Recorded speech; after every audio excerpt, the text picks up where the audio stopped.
Hello, Chelsea fans, and welcome to the Pride. I'm not going to keep doing that. The Pride FT. The FT stands for Football Thoughts. Welcome back to another episode. We're very glad to have you.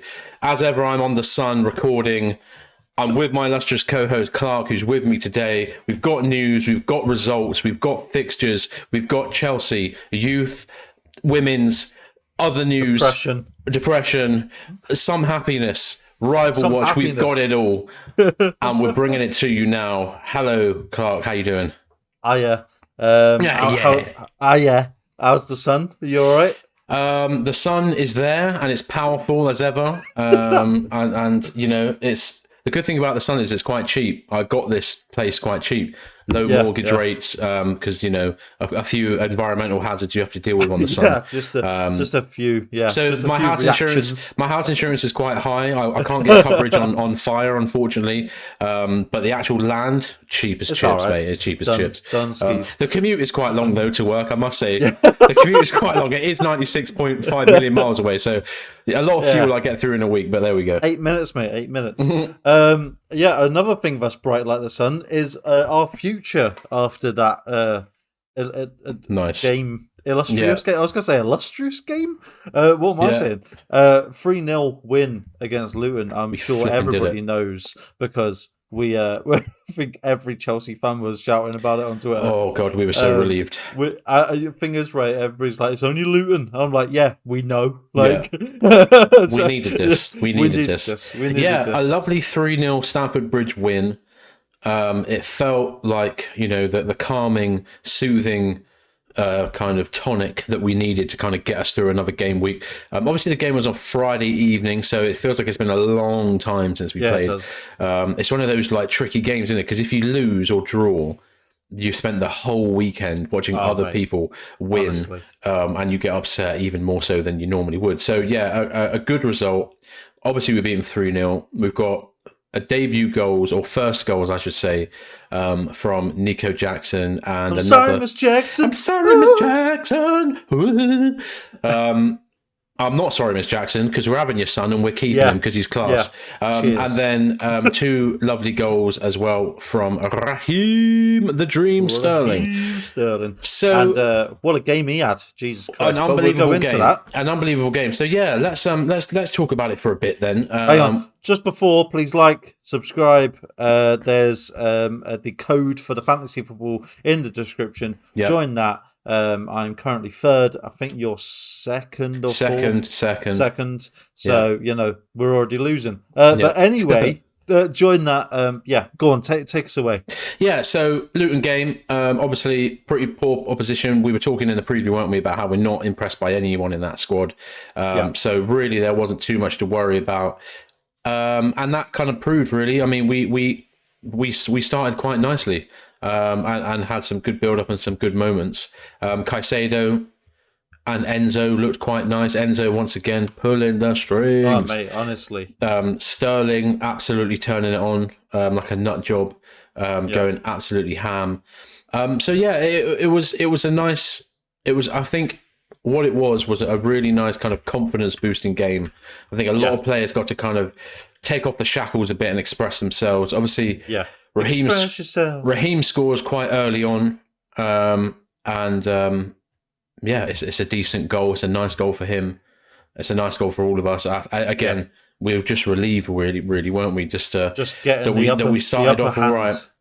That we started off all right. Very, very early on, 16 minutes in. Absolute fucking quality run through defence. I think I said this on my reaction, but Jesus Christ. It was Messi-esque. It was literally through four players, switching balances, left, right, and then a nice little dink around the keeper. You could not go wrong. That was an outrageous goal. And that's like, what? That's the Sterling that we bought. That's the 45 million pound right there. That's the Hazard-esque ball. And this comes as well. This performance comes after a week of him saying in the press, I want to get obsessed with football again. You know what I mean? Like, apparently he had like a professional dietitian work over the summer to kind of shed down some of his weight, apparently, to kind of reduce injuries and stuff like that, and it shows because he's in fantastic shape. Big thanks to Pochettino and his training staff for getting our team into such good shape, and it's proving very valuable because he's been our best player for the first 3 games this season. Oh yeah, without a doubt. And his chat in the press day where he was saying, "I'm going to be Chelsea's top scorer this season," looks like it's going to come off as it stands. Oh yeah, and you know what? When someone says that, you're like, all right, you know what? He's got a bit of balls about him. Yeah, do you know what? It's nice just to see someone back themselves. Yeah, because we hardly see that, especially from Chelsea, because we're also fucking media trained. But for him to just come out and be like, "Listen, I'm going to be the best, whether you like it or not." Yeah. So I love that, and Pochettino obviously great, and he spoke to Pochettino about his position, saying, "I don't want to play in 7 positions at once." Yeah. So but we had that brilliant goal. Then we got a little bit stale after that goal. It was sort of like very lackluster, just chilling with the ball. We had possession. We had like 95 possession or something ridiculous. We were taking a mick. Yeah, we were taking a mick. It was something ridiculous. And yeah, just in that sort of the second bit of the first half was just, it was a bit, I was frustrated. I was like, we should have about 4 goals here, but again, no one can finish. But I think we're trying to slowly turn it around. So good aggressive start, and it was very fluid football, fluid football. Slowed after the goal, lots of chances scuffed, but that was the first half.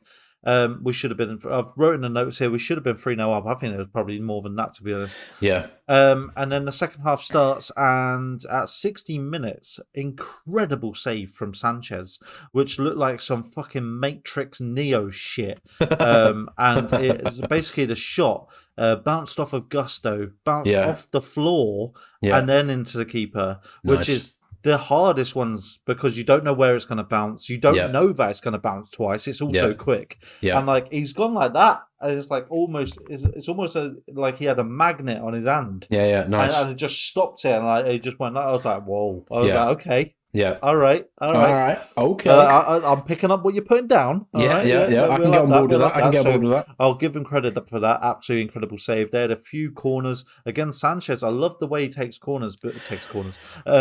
Approaches corners because he grabs it. He actually fucking grabs the ball, or he doesn't give a fuck. He punches that. He punches that bitch. Like, it's nice. It's nice. It's just to have at the very least to have a fucking big bastard in goal. Yeah. He's 6'6". He's ginormous, and you need to just use your frame. Like, remember how we didn't have that with Kepa, though. No, we didn't. Of course we didn't. And that's what was so frustrating about him. Remember, Courtois was amazing for that because he's 6'6" as well, and he just used to pluck balls. Out the air with no problem at all, and it gives you Where's the sus count? It gives the defense such a good feeling, you know what I mean, like a good vibe that you can trust him. So hey, it's good to see Sanchez put in nice movements like that and pull off good situations like that, because it keeps, I've got my eye on him because I wasn't sold. I wasn't sold on the deal. We still are. Definitely. I mean, 3 games in. He's impressed me. He's impressed me all 3 games, to be honest, because he's had good moments. West Ham was just unfortunate, really was unfortunate.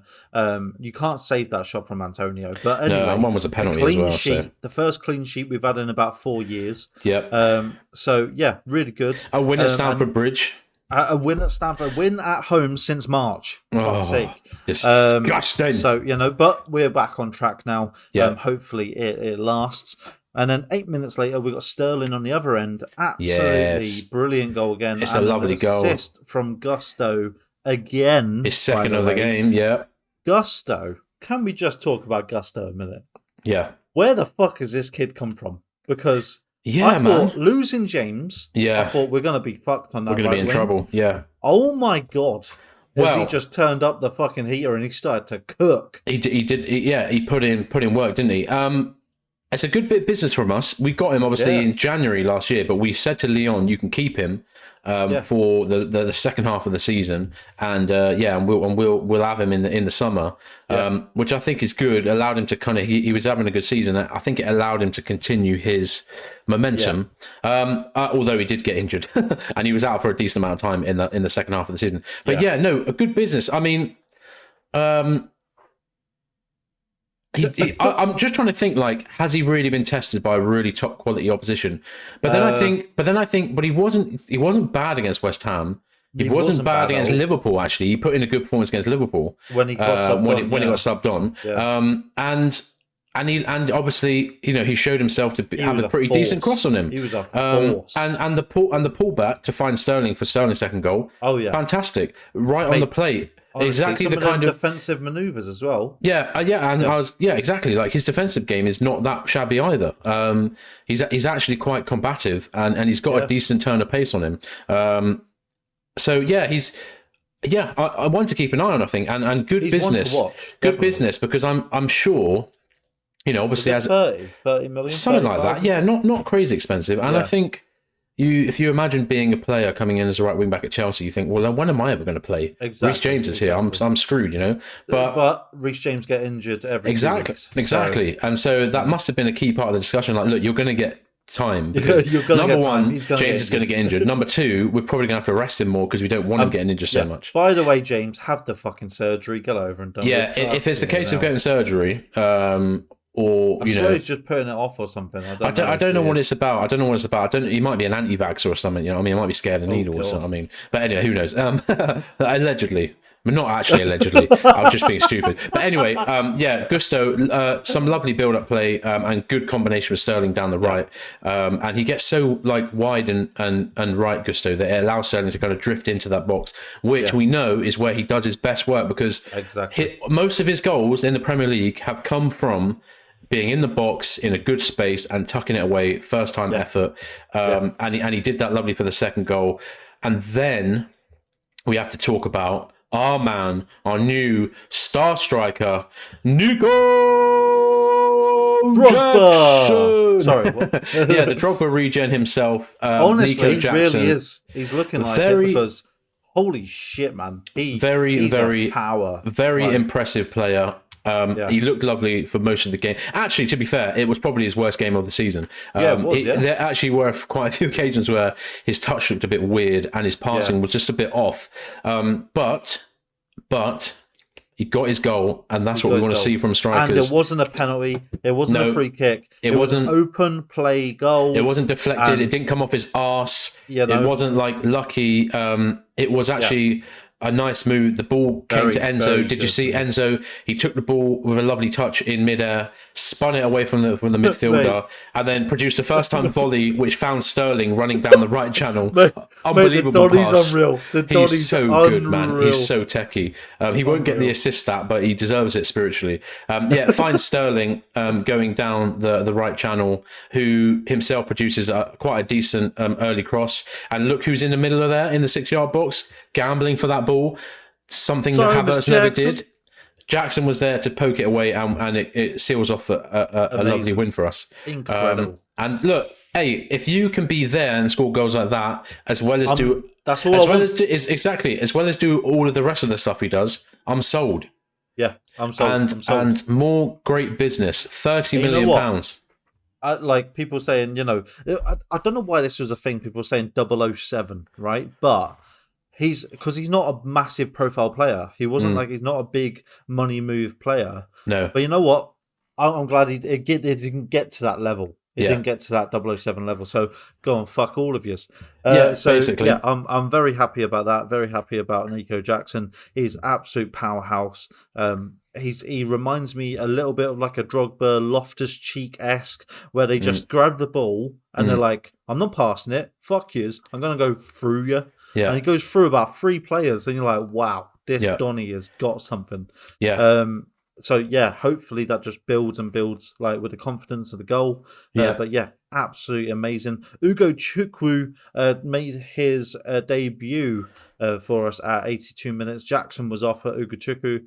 Yeah. I thought it was a weird decision because I thought Jackson could possibly get another one because it was from that. I mean, that was only 7 minutes after his goal. Yeah. And I thought, that's a bit of a weird time to bring him off. Yeah. But anyway, Jackson off Ugo Chukwu, and he didn't really do much, but he didn't do badly. But what I like about Ugo Chukwu is, well, number one, he's got a great name. Number two, he's a flipping unit. And really, I just think it's interesting, isn't it? How everyone was very excited about Andre Santos in the centre mid, and he had a pretty decent preseason. But let's say we were running Caicedo, Enzo, and Andre Santos and Gallagher as our midfielders, none of them are really particularly big. Like they're all of them are athletic in their own way, which is obviously good, but none of them are big. And it's sometimes in football, it's more simple than people make out. And the good thing about Leslie Ugochukwu is that the guy is ginormous. He's like 6'3", so he's going to be an aerial threat and defensive presence. And and he covers ground really well, and he's actually a pretty good dribbler. So in terms of trying to see out a game, I think he's probably going to be very useful, and I think that's probably why we're going to see quite a lot of Ugochukwu this season, and why he's staying around, because I don't think he was ever expected to. But clearly he's done well enough in preseason and in training that he brings us a nice dimension for our midfield. So happy for him. He looks like a decent player. But there we go, a 3-0 win against Luton. First one in the season. We're very happy. What's our next game? Our next game is in it's a classic. About an hour and a half. Against Wimbledon AFC tonight at 7:45. It's not on TV anywhere, according to sources. According to me. According to Bo's sources. It's literally on TV, absolutely nowhere. No country's got it. So I don't know whether we can do a reaction or not to it, but it's a bit of a strange one. I would like to watch it. I don't know. I mean, maybe don't do this, obviously, because it's very illegal. But maybe try some streaming sites if anyone's really interested. But the thing is, if no country's got it, right, where are you going to get it from? Exactly, where it's being broadcast. It's ridiculous. So obviously, I mean, this is Chelsea's fault for finishing so low last season that we're in bloody round 2 of the League Cup. So this is the kind of stuff that's going to happen. Yeah, pretty gross. I mean, Everton v Doncaster is getting shown, and that's the other problem as well, is that it's Everton versus Doncaster who will be being shown. So a weird bit of broadcasting choices there from the footballing world, but these things happen, and we've only got ourselves to blame. We'll see how that goes. I mean, the only interesting thing about that game is that apparently like 4 to 5 under 21s will see action tonight. I got a notification on my phone earlier from the Chelsea app. And it says, Pochettino looking to blood in, something like that. And I thought that's a very weird thing to put on an official statement. All I saw on my phone, it was notification saying blood, and I was like, what the fuck? Okay. It's a phrase, but it's not one you hear very often. So we'll see about that. As you said, if we can't watch it, we're not going to do a reaction, are we? Because we're not going to be able to bloody see the game. But I imagine we'll get a win, and even if we don't, we're not that bothered. Having said that, Tottenham just got knocked out by Fulham the other night, and that's quite embarrassing, really, if you think about it. So, hopefully we can go through, because we want to win trophies. And Pochettino literally said that this week, didn't he? He said, I want to win everything. He said, I'm getting of the age now where I've got no time to waste. He's, what I mean? Like, he's not a young manager anymore. He needs to start. He was saying, because he got asked, he was like, is the Carabao Cup important to you? He was like, every cup's important. He was of course. And that's good. And that's good. And that's what we like to hear. And then, so the next game we have to worry about is Nottingham Forest at 3 p.m. on my birthday, Saturday, the 2nd. I am going to be busy that day, so I don't know if I'll be able to watch it, to be honest. Unfortunately, you'll have to see my ugly mug. And I'll be doing the reaction and probably the prediction as well. Nottingham Forest, 3 p.m. on Saturday. 3 p.m. Stamford Bridge. Broadcast because the UK is still in ancient times. Apparently that is changing next summer, according to sources. I've seen little things that You're right there. Yeah, no, I'm just saying.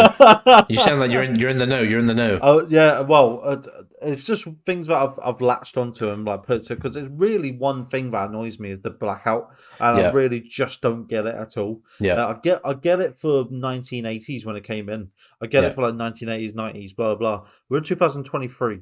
Like if you want to watch a match, and go to a game, you can watch it on your phone and go to the game. Like. It doesn't make sense. So anyway, apparently that is maybe being abolished next year. Okay, we'll keep an eye on that. Obviously, money to be made because streaming rights, huge money. I mean, literally, it's as simple as this. Yeah, a lot of American sport is very dodgy and a bit shy and too over commercialized. We know that. I'm quite partial to the NBA and basketball. And one thing that is so good about the NBA and their organization is that they have something called the League Pass. You pay for it on the NBA app. I can't remember the price off the top of my head for a UK subscription, but you basically get access to every single game with full match highlights and full matches after the games. And it's like super flexible and a very easy and well put together app. And I think it's something around the ballpark of like £10 a month. It should just be that. It should be. Can you imagine? Can you imagine the amount of, like, the Premier League, if it were the Premier League who brought it in, like the NBA, the actual organization run the app, can you imagine they would print money? Because I think about England, right? Think about England, about 70 million people. Let's say half of those are blokes, 35 million there. Let's say half of those are interested in football. I'd probably say a little bit more than I would probably say that, but I'm just being conservative in my estimation. Let's say 75%. Okay. So what? Oh shit! I'm so bad at maths. What's 75% of 35 million? So we're talking 25 million around. Okay, about. Yeah, let's call it 25 million. If that's £10 a month for that amount of people, Jesus God, a month. Yeah, bruv, you're printing money, and then if you open it up to international markets, who may or may not also want to pay, I don't see the pays for the NBA. Yeah, I don't see the downside. I don't see the downside. It's like, the weird thing is I know people say, well, people won't go to local games. Like, look, I can't watch Chelsea on a 3 p.m. Saturday. I still don't go to local games. Exactly. I'm sorry. Maybe I should, but the fact of the matter is, the Premier League is just the most entertaining sports license in the world. It really is. It really is. And it's potent. And I work, and I kind of work around local football here in Gloucestershire. And unfortunately, the teams still don't watch them. And the teams are shit. The teams are shit, and the football's crap. All right, so I want to watch Premier League football. So make it easy for me. I'm happy to spend the money. You just need to make it easy for me. Exactly. But anyway, this argument will rumble on until things change, and maybe it never will. Well, hopefully next year, the summer next year, hopefully Premier League does something about it, because I know that contracts are going running out and stuff. So are they? Okay, so that kind of stuff needs to be sorted out. I know that the Sky Sports one is running out next year, so I think it'll change. But anyway, let's go on. Transfer deadline is at 11 p.m. on Friday, the 1st of September. Yes. We will be obviously looking at that, and I don't think we're going to be doing much, to be quite honest with you. We've done quite a hot off the presses today, and I've just seen an update from literally minutes ago. Yeah, I'm talking minutes ago. Chelsea are expected to return with an improved offer for Cole Palmer. Manchester City's Cole Palmer, after having an opening bid of £35 million turned down. A bid of £45 million could be enough to convince Man City to sell Palmer. Cole Palmer apparently has said yes to a move to Chelsea. This is via Fabrizio Romano and Jacob Steinberg. I'm seeing tweets now that apparently it's looking likely, which is mental considering we've heard nothing about this. We were hearing a few little rumbles of potential links earlier on in the week. People were saying that's like a mystery name, but yeah. Where's he gonna play, bruv? We've already got like Mudryk in rehab. Like, let us breathe a bit, because he will take over Mudryk's spot. That is it, isn't it? Really, he's a left winger, isn't he? Well, I'm pretty sure he's a left winger. Well, it's hard to say for me personally. I mean, I can't pretend that I'm very well versed on Cole Palmer and kind of what he might bring to him, us. Twice. Yeah. He's 21 years old, so he's not young. He hasn't actually played that many times for City. He's played he's appeared 19 times. Right. He's 6 foot. Half of that, most of that would be FA, won't it? FA or Carabao Cup. Premier League, he's got He had 4 appearances in the 21-22 seasons, 14 in the 22-23, and he's only played once this season. So he's got 19 in total. Okay. He's yet to score a goal in the Premier League. He does have some goals in the FA Cup and the League Cup, as well as in Europe, but not like crazy numbers. Yes, interesting. No, he's not worth 45 mil. No, I'm seeing a lot of people on Twitter say that apparently he has a very high ceiling, and in terms of like in the people who are interested in, you know, like young English players on that scene, he's quite highly regarded. But I can't pretend to be super excited about this move. No, apparently, it's heavily not for that money. Apparently, it's heavily influenced by Joe Shields, our like kind of technical director, who we actually brought in from City. From Southampton, who Southampton brought in from City, which would explain the move for Lavia, because Lavia was in the City academy and then at Southampton. And if we do get him, he's another kind of winger, you know, wide forward that likes to cut in and shoot, and I'm seeing graphics even now that we've literally got Sterling, Gabriel, Madueke, if added, Palmer, Moreira, who we got from Benfica, Hutchinson, who's on loan at Ipswich, Martson can play there, Harvey Vale, who's on loan at Bristol Rovers. Obviously, we've got Mudryk. We've got a shitload of wingers. So.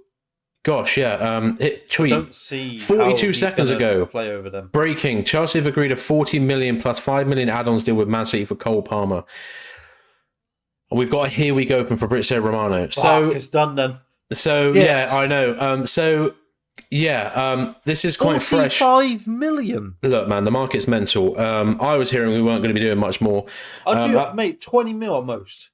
Yeah, 20 mil at most. 25. I don't know. All right, 25. Yeah, I have heard like some good things about him, but you know, again, I haven't seen enough of him to really comment too much. This is where he comes in and fucking bangs it. Hopefully. Hey, wait, what more can we want?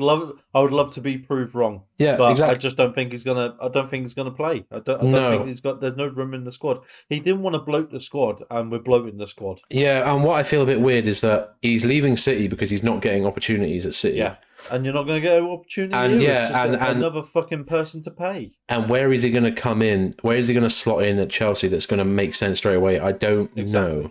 Exactly. Obviously, we're looking to move players on, but anyway, it's a weird one. But we'll move on then to. We'll move on with Lukaku shit. Lukaku shit. Lukaku shit has just come off of the plane, going like that. You know, I saw that. Tapping his chest because he switches fucking allegiances like no tomorrow. Yeah. AS Roma is going to go on loan there. All parties have signed all the shit. He got off the plane. All the fans are there. Don't know why he's fucking shit. Yeah. And he's like, oh yeah, waving to him like he's the bloody king or something. Yeah. It's like, no one likes you. Fuck off. Yeah. So I'm glad. I'm fucking happy that he's not around this club anymore. Yeah. Well, for now. Yeah, for now. Yeah, I mean, not yet confirmed, but it's happening. As you said, we've seen the video. And yeah, basically good riddance. He was just going to stink out the squad for the whole summer. Yeah. It's mad how long this has taken, by the way. Not really blaming our kind of hierarchy, because it is a struggle to move on someone with such high wages. But apparently he has taken a significant pay cut to make the move happen. Yeah. And also apparently we've restructured his contract a bit so that when he comes back after the Roma deal, he will have like a set release clause of £37 million. So right, okay. In this market, that's cheaper than Cole Palmer for a player who's scored over 300 career goals. It's pretty good value for somebody on the continent. Obviously. Good riddance, basically. We didn't want him in the squad. It's £16 million saved on the wage bill, by the way. Yeah. And maybe once the transfer window's closed, in next week's show, we'll go over the amount of money that we're pushing out the door this summer, because the wages we've got rid of is massive and it's mental. But we'll talk about that next week. We'll move on. You know what? Yes, we'll talk about that in a minute as well. But I just wanted to say, Lukaku still didn't talk to Pochettino that whole time. Yeah, pretty cringe. That whole time he was here training with the under-21s like a mug, and he didn't even speak to Poch. How pathetic. But anyway, go on. Yeah, the vibes are off. The vibes are well off. Moving on then to another shitter in the squad. Mark Cucurella, the guy whose hair is better than his footballing ability.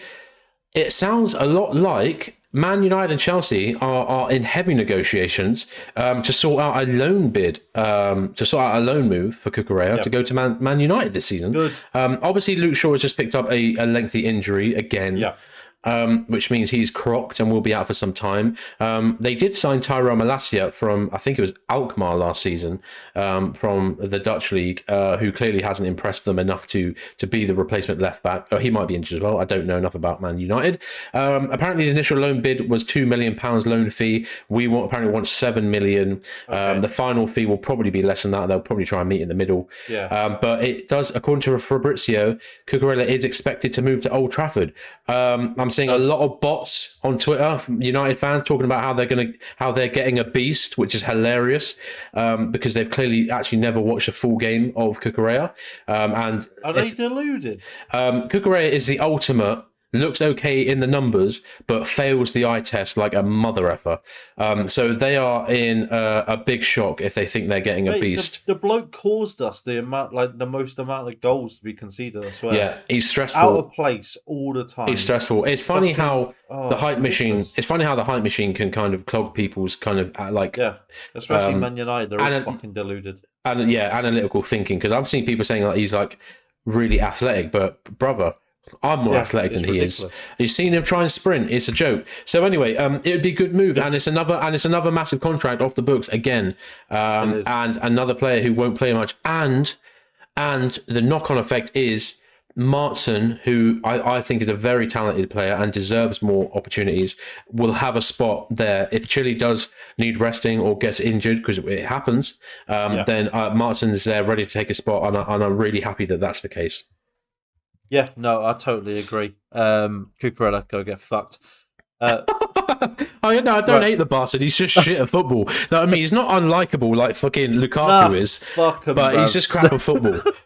You know what I mean? So he just doesn't deserve to be at Chelsea. He really doesn't deserve to be. Well, actually, no, he does deserve to be there because they're garbage. But we'll talk more about that later. So moving on, Tino Ajorin has agreed to join League One side Portsmouth on loan until January. Sounds like a tentative deal for him. He's quite clearly not sure. Portsmouth are in the same league as Cheltenham. They actually played, we were talking about it the other day, weren't we? Because they had that crazy rough situation. They've had a really poor start to the season at Portsmouth. So really, a player like Tino should revitalise them and give them a bit more confidence going forward, because apparently their midfield's been a bit naff. And he's definitely too good for League One, I would suggest. He did actually get, I think a couple of years ago or a year ago, he did actually get a loan deal to a club in the first flight in Russia. And he's still only 21 as well. It's easy to forget. We have these players for so long, and I've heard about his name since he was like 16 or something. But yeah, he had a loan to Lokomotiv Moscow in the 21-22 season. He was actually on loan at Huddersfield last season. He only played 15 times though, so he didn't play a lot, but he did score 3 goals, which is not a terrible return. A talented player, a decent player, but obviously is struggling to find his way in senior football. Hopefully he can just have a barnstorming season in League One, absolutely smash it up, and then prove, look, I'm way above this level. I need to be, get me in somewhere else, because this will really help his development. It's only and it's only till January. So if he has a good half season and he just smashes it, then he can move on and maybe get a better loan somewhere else. Yeah. What we was talking about? We was talking about wages, and I'm going to come into that now. Do you want to take us away with this one? Yeah, so this is probably the most important news of the day, really. It hasn't come out today. I believe it came out the other day, if I remember correctly. But effectively speaking, what has happened is Chelsea are stopping subsidising coach travel for away fans. Now, obviously, me and you struggle to get to games just based on where we live, and the cost involved is very expensive. And that includes away games as well, and probably our bloody schedules. But there are obviously a lot of people who go to away games, and obviously away support is massively important when you're on the road, because normally they're the loudest group of fans and the most committed to the cause. And I just think to announce something like this, it's ridiculous. After the year we've just had with transfers, flying, we've literally broken the transfer record twice in 1 year. It seems like a real kick in the teeth to loyal fans who travel far and wide to support the team. I'm going to read what Chelsea put on the website. This was posted 2 days ago on the 20th of August. Following consultation, I don't know who the fuck with, the club has made the difficult decision to remove the coach subsidy for domestic away travel. So that would suggest that it's only going to be anything in the UK, not Europe. They'll still subsidise European travel. Actually, wait, we don't have European travel, so it doesn't matter. Coaches will still be provided for selected games for both the men's and women's teams, with the cost of coach travel announced when tickets go on sale. The first coach offered for the season will be for Bournemouth versus Chelsea on the 17th of September. This would cost £29 per person. However, the Chelsea Supporters Trust has agreed to subsidise this game for anyone who wants to travel. So the fare for this fixture will be £10. So that's the Chelsea Supporters Trust, who aren't, who obviously don't have as much money as the Chelsea club do, have agreed to subsidise the game. So for £10 to get there, and I imagine it'll be back as well, is obviously... That's not so bad. That's good. That's really good. In terms of the amount of money that bloody fuel costs and trains nowadays, that's a fantastic deal. They continue to say this: in addition to consulting with the Fan Advisory Board, the club canvassed views from supporters groups. Service users were also encouraged to contact the club via supporters groups and share their thoughts. We are aware the coaches are a valuable tool that many supporters rely upon, and the majority of those we engage with ask the club to continue to offer the coach services. After reviewing this feedback and recognising how important the ability to travel by coach is, the club has committed to offering the service for the 23-24 season for selected men's and women's away fixtures. I'm guessing that's the ones that are a bit further away, probably not the Londony ones. Supporters are also asked for the subsidy to remain in some way, and this was taken into consideration alongside the operational costs of running the coaches and the number of people who benefit from the subsidy. When considering all factors, it was not financially sustainable to continue to offer subsidised coach travel. From Burnley versus Chelsea onwards, supporters will be advised of the cost of the coach when it goes on sale. What a load of bollocks, because you've just saved absolutely outrageous amounts of money on wages, and that's just one thing. It's not going to cost you loads. We were speaking before the podcast, and you said you see somewhere that if Lukaku's pay for 2 weeks would cover the whole year.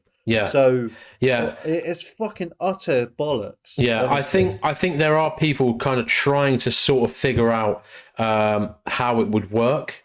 In terms of that, in relation to actually how much it does cost.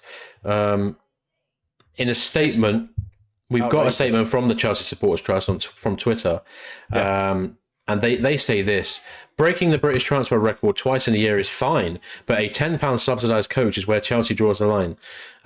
They then obviously say, Chelsea to remove domestic away coach subsidy. Chelsea Supporters Trust to subsidise the coach for the Bournemouth-Chelsea game, to highlight the appalling decision and urges Chelsea to reconsider the cutback. They go on to say, Chelsea Football Club has today announced that it will remove the full coach subsidy for away domestic travel. The appalling decision will force those who rely on the service to pay significantly more to travel to away fixtures. Despite representations from the Supporters Trust and coach users, Chelsea has unfortunately decided that maintaining the £10 subsidy is not financially sustainable. It is important to note that this decision was made in the same year that the club broke the transfer record twice. It is widely rumoured that the coach subsidy budget was approximately 250 grand. So, as you just said... 250 grand? Right. We was paying Kepa 300k to do fuck all. Are you mad? So that's an important thing to... exactly. Not only have our transfer fees been mental this year, and show that we're clearly not struggling for money, we've also vastly dropped the weekly wage packet, but massively. And as we were saying with Lukaku earlier, that's 350 grand off the books a week right there. It's saving us £16 million a year, bruv. Are you telling me we can't afford, a 250 grand of that? that kind of money for our club is, it's nothing. It's fucking. They'll spend £5 million on a random 16-year-old from like Newcastle.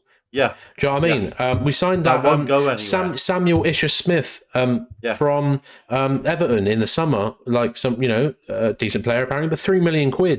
Mate, it costs more to take a private jet to, our away games in Europe. We haven't even got fucking Europe this year. Yeah. So like one that cost of just going that once, it will cover the cost of a whole year of subsidized coach fucking travel. It's absolutely appalling, and I fucking hate the decision because it just shows you how far away from reality these fucking rich cunts are. Yeah, and it's like they're like, oh, it's only £19, from 29 to 10. Mate, that's a lot of money if you're going every week. Yeah, and these for the average Joe, that's 2 hours worth of work just to get that. Yeah, I mean, so the Chelsea Supporters Trust go on to say, earlier this month, the Supporters Trust met with club officials in response to online rumours that the coach subsidy would be removed.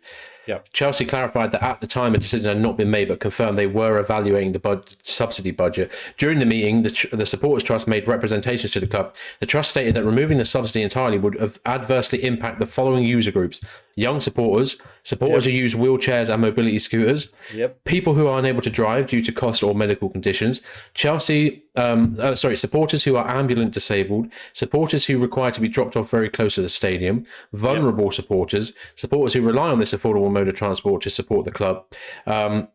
It appears that during the cost of a living crisis, Chelsea FC are happy to increase the financial burden on many supporters by penny pinching. So, all in all, this is fucking horrendous.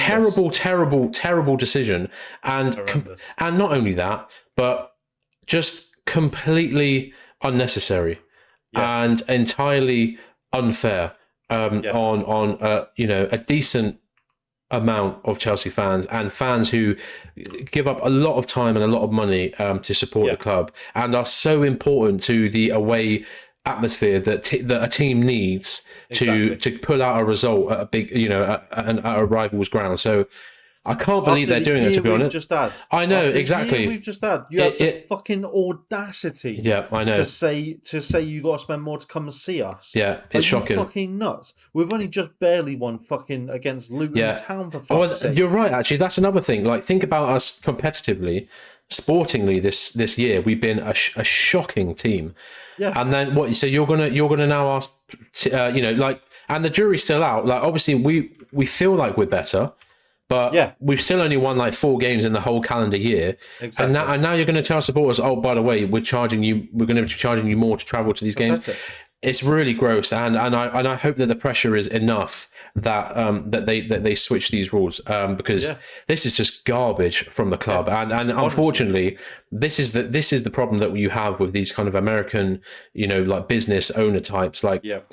They don't see football clubs as what they actually are, which are cultural institutions. Yeah, they're a cultural institution. Especially in England, you can't expect to make a profit on football clubs. That's just not how it works. You do it for the love of the game and for the love of the club. Yeah, and which is what Roman was so good at. And that's what football's all about. You don't make a profit on football clubs. Exactly. Most teams don't, especially if you want to do really well. And so decisions like this just show that they're thinking too spreadsheet and not enough about what is important to the club. So not enough about love.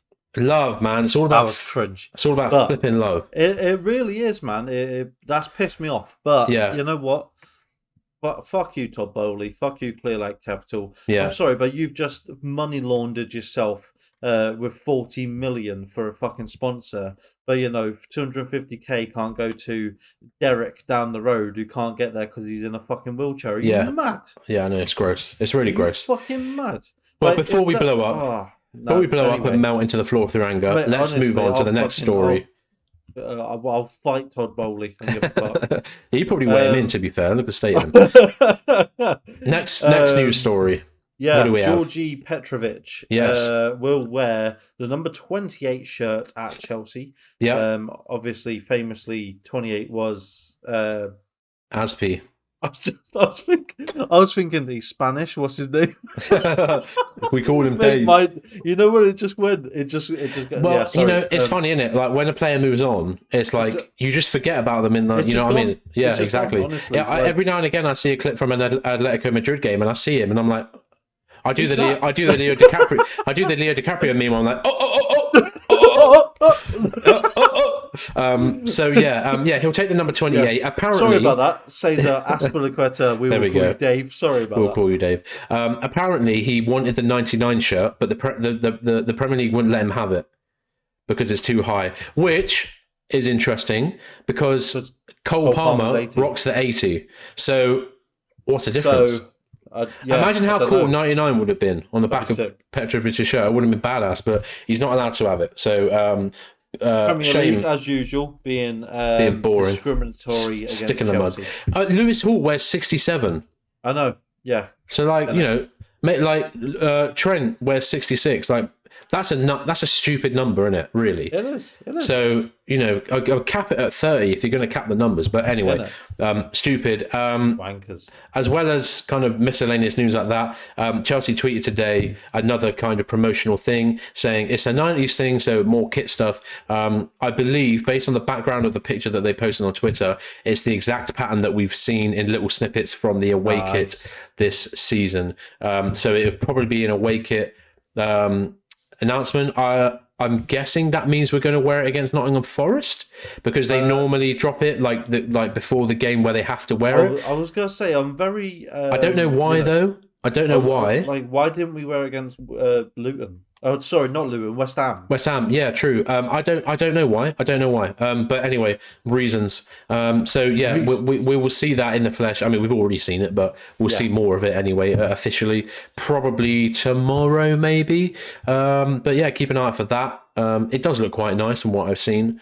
All of the kits this year look quite nice. In fact, our third kit also might be a bit of a banger. That's like a cool green one. But anyway, just a note. We are at home against Forest, so maybe not. Are we? Yeah. Oh, okay. Sorry. Apologies. I double check. Sorry.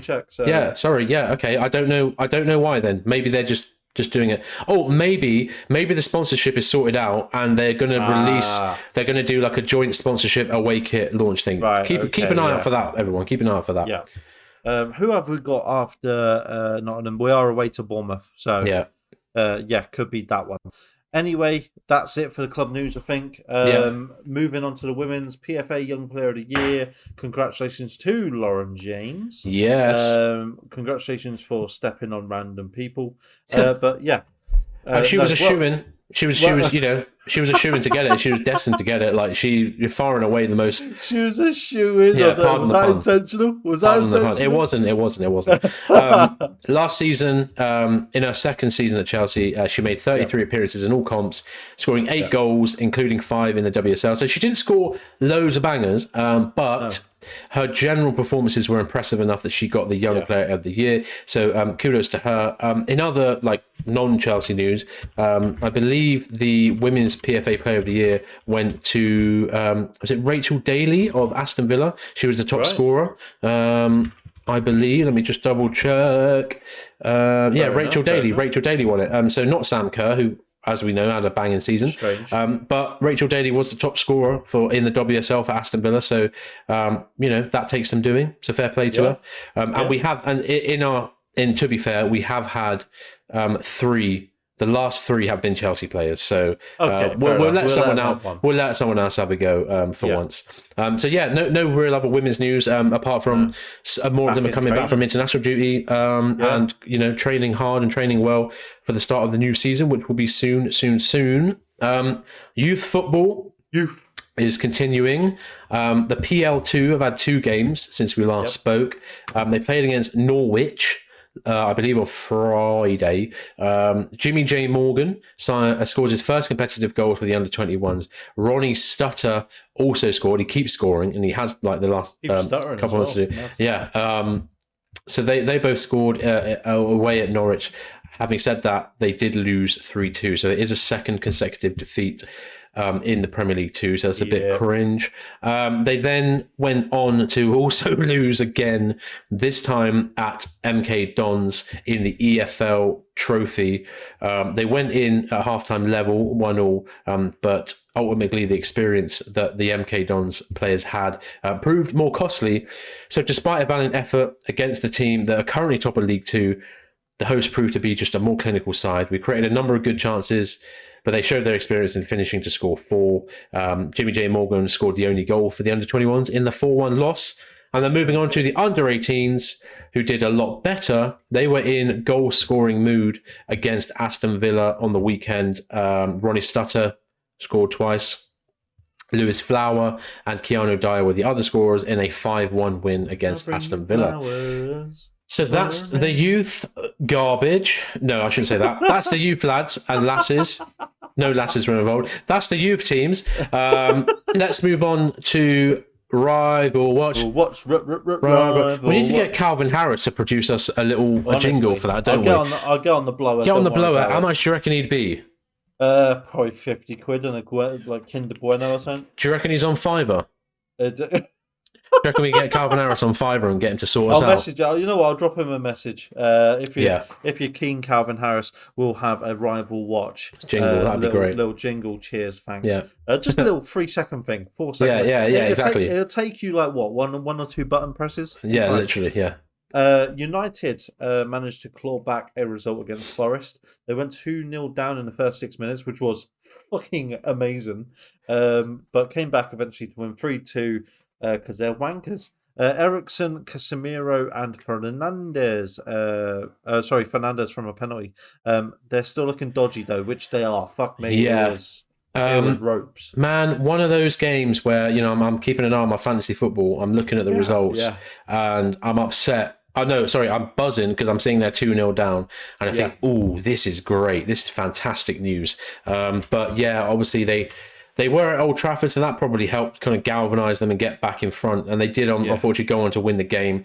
It is worth saying that Nottingham Forest did have a player sent off in the 67th minute. We're seeing a lot of red cards this season. A lot of red cards. Very strict. Something to keep an eye on. And that was about 9 minutes before their Man United's third goal. So that clearly swung the game around quite significantly. But does go to show Man United's general dodginess, which they are ongoing. Defensive weirdness, which they're looking to improve with Cucurella. So make that make sense. I'm as I've said before this season, I'm keeping my eyes firmly affixed on Erik ten Fraud, because I think he might be found out this year because the bloke is putting together a pretty dodgy team. Definitely. Yeah, I was happy with Casemiro scoring because he's in my fantasy football. Oh well. And I don't know if anybody plays Virgin bets, but they do 5s, which is you get a player each day. Not a sponsor, but you get free money basically. And I had Fernandez, so thank you very much for a little 50 pence. Hey, every little helps. Bowling. Liverpool managed to beat Newcastle 2-1 after a goal and a straight red for Virgil van Dijk in the first half. Darwin Núñez. I'm going up to ice now. The Darwin Núñez came off the bench to bang 2 to win the game at St James's. Piss poor display from Newcastle. Yeah, really upset with this result. I was listening to this on the radio. I was walking miles for a bit. Yeah. Oh, did you? I was listening to it, and again, I heard the goal go in from Anthony Gordon. I was like, great, because it sounded like a good goal. Yeah, it was a good goal. And it sounded like Newcastle were peppering them in that first half. Yeah. And then Van Dijk goes off not long afterwards. I think this is great. I'm literally licking my lips. I'm going. I'm buzzing for what the result could possibly be at a rocking St James's. And then Newcastle just took their foot off the gas massively and just let Liverpool work their way back in. And I just think, what's going on? Also, the straight red card for VVD. I think it wasn't even a red. Oh, I do. Fuck it. Do you think it's a red? All I'd say is that it's very harsh. It's a very harsh red. I mean, I think know that it was one. It was okay. I get it. It was last player goal scoring opportunity, sort of, but he made there's like a thing around the rules, and even Liverpool players brought it up after the game, and he genuinely went for the ball. It wasn't like he went for the man. He was on that ball like that, like he just about like sort of missed it, sort of thing. Yeah. So it should have been yellow, and the penalty maybe, I don't know if it. I think it was just outside the box. I was just gonna say, I think it was just outside the box. It should have been a yellow and a free kick, but the only thing I just, watching the replays, the only thing that sways me to say the red was deserved was that obviously he did have to kind of go through Isaac's like standing leg to get through to the ball. So he had to go through the man first. And like the actual tackle wasn't mental. It wasn't like it wasn't one of those, as you say, cynical ones where they just have to bring the player down because they know they're through, and they deserve red cards, obviously. But if we're going on the technicalities of the game, the actual set in stone rules of the game, you can't go through the man first and not expect to have a foul. And if that foul takes place and you're the last man and Isaac's through on goal, then it is a red card. So obviously I was buzzing to see it. I don't think he'll get a game ban for the straight red. Yeah, he got three game ban. Do you reckon? Is that only for that's what it says. That's what it says on my fantasy football. For a straight red, Jesus Christ! He basically, I had him on. Thanks for the -2 points, you rat. Oh. And then I went on to it this week and it said, he's thinged for 3 games. Well, that's what it said on the app. I don't know if it'll change. Gosh, I didn't know that. I thought that it would just be like a one match because it wasn't like dangerous play, but it was just a bad tackle. There are. Are you checking? I'm having a look now, but there are news reports actually that so he is banned for 1 game. But it looks like it might be more because of what he said to the referee in the face, like at the end of the game or during the game. So he might get more of a suspension because he was having a go. So hopefully he does. That'd be great. Yeah. It does say on the fantasy football that he's banned until the 16th of September. Oh, okay. So, weird. That's 2 weeks away, isn't it? Yeah. I don't know. Isn't that international break? It might be. Anyway. Yeah. That's Liverpool. Brighton got a big slumping by West Ham. Oh, yeah, it was class. Who have just added highly sought after Mohamed Kudus. The Hammers won 3-1 in the end, with Antonio putting in a stellar centre forward performance. So, Antonio good. Again. Antonio doing the business. This was a good game for like Premier League football enthusiasts, purists. I've got my eye on Brighton this season. I said, didn't I, in my predictions, that their squad looks a bit not paper thin is not the right word, but a bit lackluster in midfield. And they had loads of the ball in this game. They had like 85% or something stupid. But this is what we love about football. That doesn't matter. Forget about your fucking pointless possession. We want to see chances on goal. They've done exactly the same to us. Yeah, exactly. We want to see chances on goal. We want to see good efforts. And that's what West Ham did. And Antonio's goal, the way he backed into Webster, shimmied his ass, sent him the wrong way, and then just, similar to the goal he scored against us, rifled it in the bottom corner. Lovely goal. And Antonio, he's putting in the business. And I think since that game, West Ham have gone on to sign Mohamed Kudus from Ajax for 40 million, a player that we were heavily linked with earlier on in the summer, who is a very well-regarded player. So he's going to add... another he's a great player. I think he's going to be fantastic for them, and I'm really excited to see him and Paquetá kind of mix it up in the Premier League. That is provided that Paquetá doesn't move on because they've got Kudus. I still think that Paquetá is a horrible piece of work, but he's a bastard. But he's got that nice mixture of he's a techie bloke, but he's also a wanker. So it is what it is. Talking about wankers, Manchester City struggled to beat Sheffield United 2-1. Lots of missed chances by Haaland. Rodri bails them out with a clutch finish late on. I watched this one as well. Shit game. It felt like I was watching Chelsea last season. Oh, yeah, okay. It was just struggles. Yeah. It wasn't like they weren't getting chances. Yeah. There was chances galore. I mean, it was ridiculous. Sheffield United, obviously, they scored one, which was very shocking to me. But But yeah, absolutely ridiculous. I don't know what happened there, but Pep wasn't over. Pep wasn't on the sideline because he went to get surgery. Oh yeah, back surgery.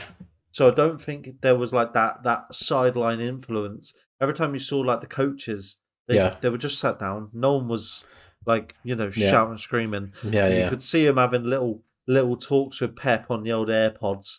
But apart from that, it's one of those. If your manager's not there and that's what keeps your team going, like you're gonna struggle. But they got the win, so it's another 3 points to the bastards. Yeah, but bloody Rodri again. Fucking I don't God's think sake. this is a fair. I don't think this is a fair review of them being trash. No. I think it's literally because Pep wasn't there. That was legit. Yeah, maybe. Yeah. They didn't start that well last season, did they? Arsenal kind of took control. Exactly. And then, but this is what City does. They lull you into a false sense of security. You think, oh, maybe City are a bit dodgy this year. Yeah. And then they go on like a 14-game winning run.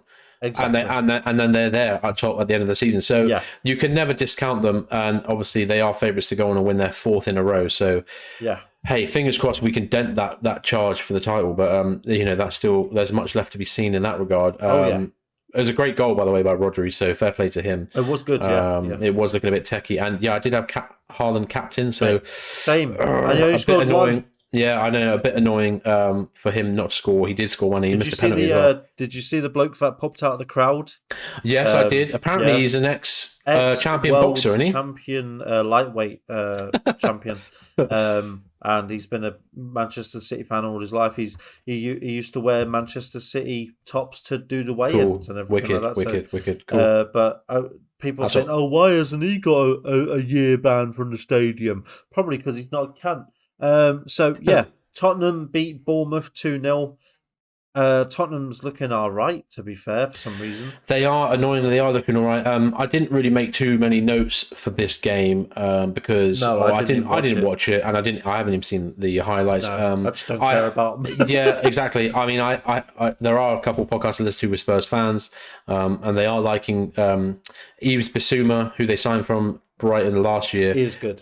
He's playing well, and so is they've got another player called Papa Matasar in the midfield, who came from, I believe, FC Metz like a couple years ago. And they're both looking good, and Tottenham are looking good. Having said that, since then they have gone on to lose to go out in the second round of the League Cup to Fulham last night. So they're good, but they're not that good. Which is good. Keep their confidence low. Yes. Talking about Fulham, 2-2 draw with Arsenal. Yeah. Arsenal looking a bit shaky warrior. Yeah. Not as dominant as they were before. I'm surprised with Fulham doing that well, and then obviously beating Tottenham as well a few days later. Yeah, I know. Well, they're a decent little side. And they've got a lot of players I quite like, and I do like their kit this season. But not that means they're good or anything. A good result, obviously, for people who don't like Arsenal, i.e. me. But yeah, didn't exactly watch the game particularly. But we keep an eye on results like that. It's very good. We do. 1 point to them. So go fuck yourselves. What I do want to say is. Obviously, this isn't like rival watch, whatever, but Haaland is on the Logan Paul Impulsive podcast, which I started watching before. He is now sponsored by Prime, which obviously KSI and Logan Paul, and KSI and Haaland are on the Logan Paul podcast. I started watching it about half an hour in. Actually, really good because he's just so laid back in himself. Yes. And it's very, very, very rare to get a active Premier League player, let alone the best Premier League player in the last few years. He's just won the player of the season. Who's just outscored our top ever scorer for a season. So, it's very, very rare to get a player, let alone this big, on a podcast for it's good hour and a half or something. Right. So it's not like a little one. Yeah. If you wanted to give that a watch, that is the Impulsive podcast. It's not sponsored. I'm not exactly a fan of the Paul. I don't really like him, but it was Haaland and KSI. Yeah, so it's hard to turn that down. KSI is going to ask Haaland questions that we would ask because it's British. Yeah, true. So, and also, it fucking annoyed me. They called it soccer in front of his face. Oh, God's sake! I hope he said something. Also, worth saying as well now, Prime is not a good rehydration drink. It's fucking trash. There are other better ones on the market. It doesn't have a good sodium levels, which is what hydration drinks actually need. We have, haven't we? If you just like sweetly flavored energy drinks, it's basically an energy drink. It's probably not even that good as an energy drink, is it? It's got no energy, mate. It's basically just got good marketing, and it's really sweet. If you want a drink instead of 7 bananas, have a potassium. They just put shitloads of potassium in it because that's all it is. Because it's a load of coconut water. Right. But if you want a hydration drink, Powerade or Gatorade is your best thing. It's sodium, people. You need sodium, okay? Sodium, and you do need sugar as well. Not that we're a nutritionalist bloody podcast, but I do a lot and I go gym a lot. But if you want to rehydrate, you need sugar because that is what enables you to be rehydrated. Yeah. Anyway. You're welcome for that. Before we go anywhere, beep beep beep beep beep, hot off the presses. As the game is about to start, we do know the team for tonight, so I'll just quickly reel it off in case anyone's interested. Robert Sanchez in goal, Disasi, Colwill, and Bashir Humphreys as the centre backs. Mark Cucurella starts. Diego Moreira, the young winger we signed from Benfica. Conor Gallagher captains the side. Leslie Ugochukwu, Ian Martin, Madueke, and Mason Burstow all start. So not a super strong team, but a decent team. But Burstow, really decent. Yeah, I'm happy to see Burstow play. Petrovic is on the bench. Lucas Bergstrom, another young keeper, is on the bench. Gusto Chilwell, Silva, Isha Samuel Smith, Moises Caicedo, Enzo Fernandez, and Nicholas Jackson are also on the bench. And then just another thing I saw as well, a tweet. If you think about it this way, we got 30 million for Kovacic. It's for Cole Palmer. It's Kovacic plus 10 million to get Cole Palmer. I'll take it. I don't know if that changes you, but I think that makes you think. Okay, yeah, fair enough. Not bad. Yeah. That's all for us today. Hope you enjoyed the podcast. Please like, subscribe, rate us, and all stuff. Comment your thoughts on everything that we've gone on about. Yes. We'll probably won't be able to do a reaction tonight for the Wimbledon game, but we will see you for a preview on Saturday for the Nottingham Forest game and the reaction to it as well. And as always, up the Chelsea.